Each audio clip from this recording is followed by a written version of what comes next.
I have a question on Iran.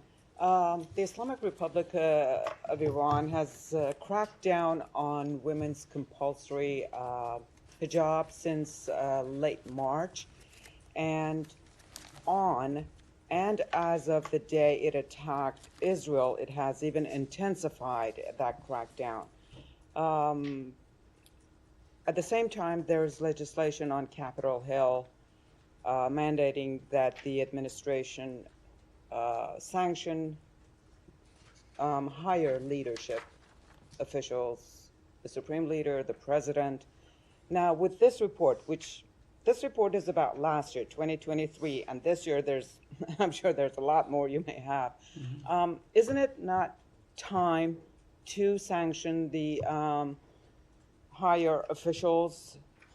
And would you be able, should the legislation pass and become an act, it requires it's the first reported within 90 days. Would you be able to fulfill that?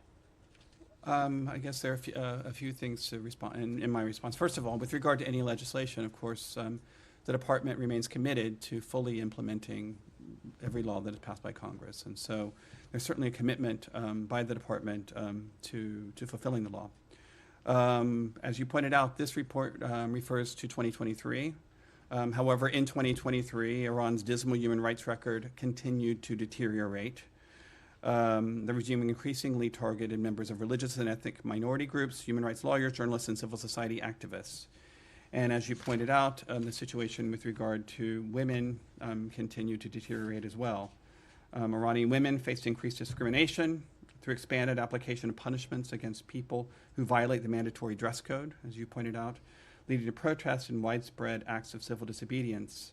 And many women and human rights activists received additional prison sentences for their activism, and they remain behind bars.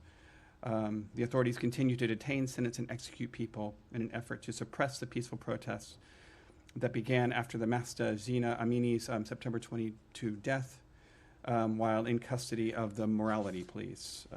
So the United States also continues to work in multinational arena.